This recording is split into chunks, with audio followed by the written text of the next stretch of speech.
I was having some issues in my right knee, like in the front, also kind of in the back. There was some tightness, and in the past you worked on the right one, and that one did start feeling some relief. I haven't felt anything since, but now I'm starting to feel it more on the left. And then recently I rolled my right ankle, so I'm starting to feel a little pain there too. So that's the left leg. Let's see what's going on with that right ankle. Okay. Does that hurt to the pressure? Any pressure? That's actually fine. Okay.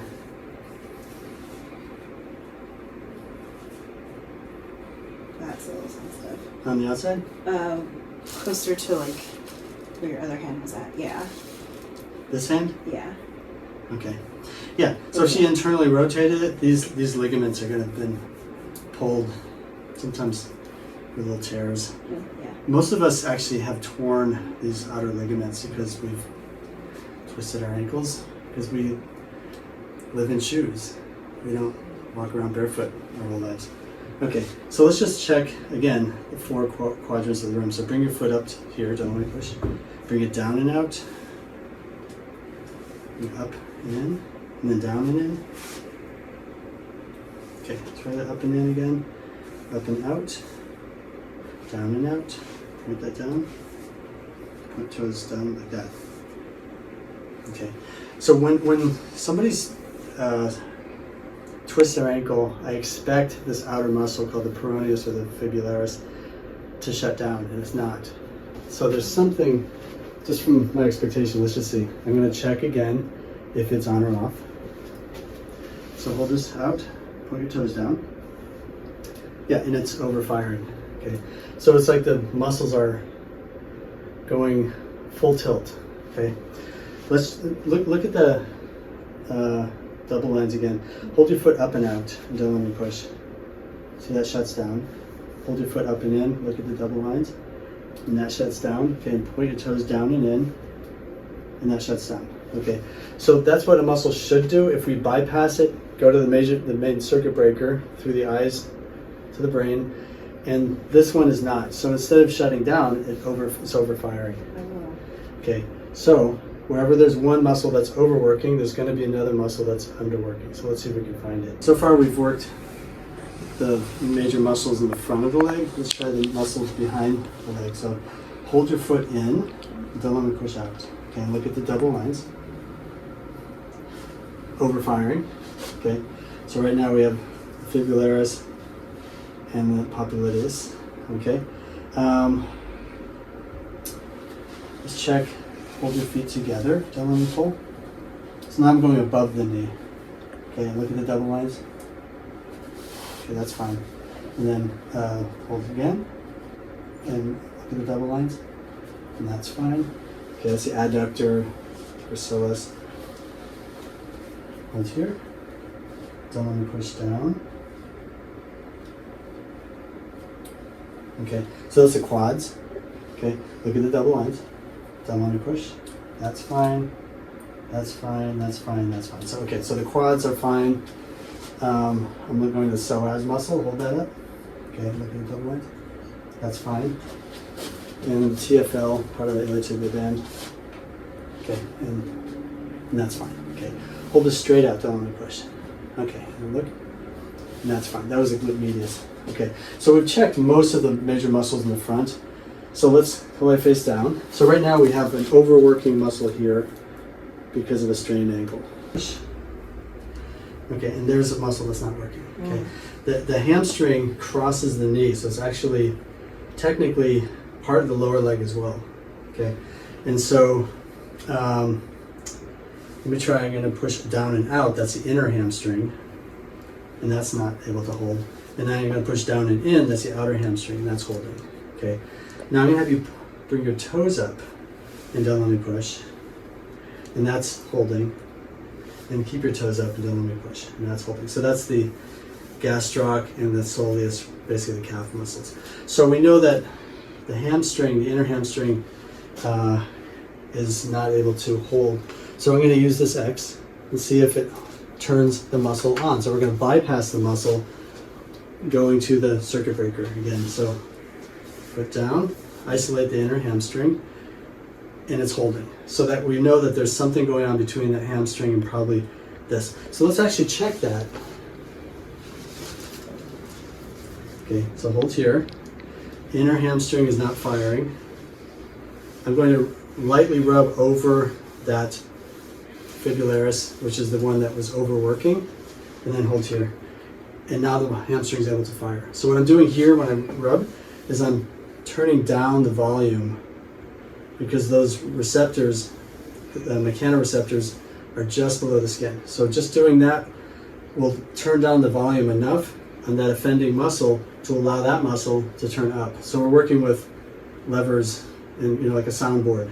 Okay, so I know that these two are involved with each other, probably because of the sprain. So let's fix that then. Okay, I'm gonna use a muscle. Hold here, don't let me pull. It just tells me what part of the muscle is the problem. And then I'm just going through and just testing. I'm doing a stretch test, I'm doing a tap test, and I'm just stimulating that area and seeing if there's one receptor that's overly excited. If we stimulate it more, it should short circuit. So we can figure out where the problem is or what the problem is. It's right here.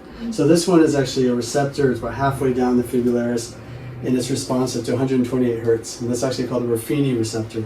So what I'm going to do is I'm going to rev it up.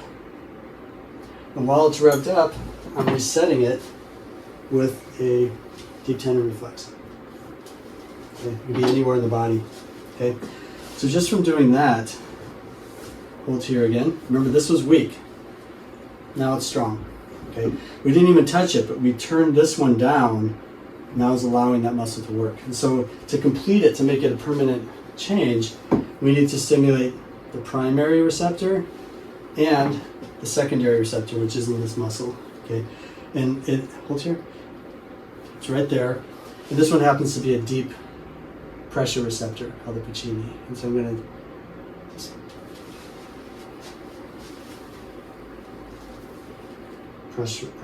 put pressure on that one and get a good reflex. And that should do it. So let's just recheck. So hold here. And that was, believe it or not, a treatment. So that's good and strong. I'm having her look at the double lines again, which kind of turns things down. Okay, so look up just so you see that. It's shutting down. I can flip it around to the X, which should turn the muscle on. And it's good and strong. Okay, if you lie on your back, let's retest the other muscle. Remember, it's this muscle here that was overfiring. Hold this out, don't let it push. Okay, now we can check it two ways. One is I can squeeze the belly of the muscle, hold here, and that should shut it down. That's like going to, if you come with me here, flicking the light switch. It should temporarily shut the muscle down and then reset again. And it did. Okay, and this way it's like bypassing the light switch and going to the circuit breaker. And that shuts it down, turn it around, and the X turns it on. Okay, so we reset that as well, this and that other muscle. So that's reset. And the neat thing with using PDTR, proprioceptive deep tendon reflex technique, is that it's a permanent reset. Like, that's done. The problem on this side is done, the problem on this side is done. So we can move forward, we can work on muscles, we can align muscles, align bones, and do what everybody else does in the field. But this is a missing piece that very few practitioners know about and do, is reset the proprioceptive feedback from the joints and muscles and other tissues.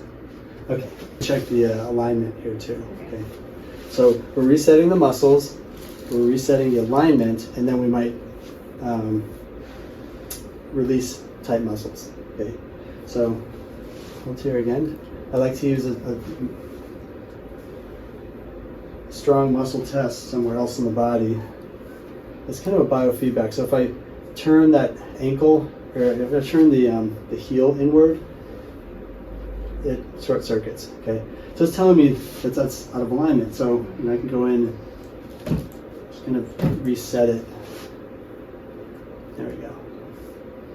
Just from a chiropractic adjustment. We'll do the same thing here. There we The foot has 26 bones in it, and they need to all work just right.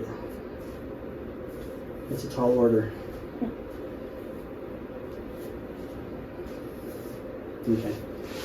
Whenever somebody twists their ankle, almost always that talus bone, the ankle bone, goes out of alignment because it's one of two bones in the body on each side that doesn't have muscles attached to it.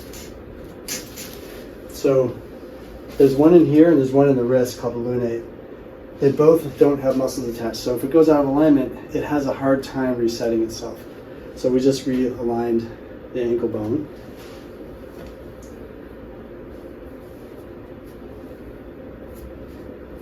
What I'm doing here is I'm checking compression, different parts of the ankle and knee.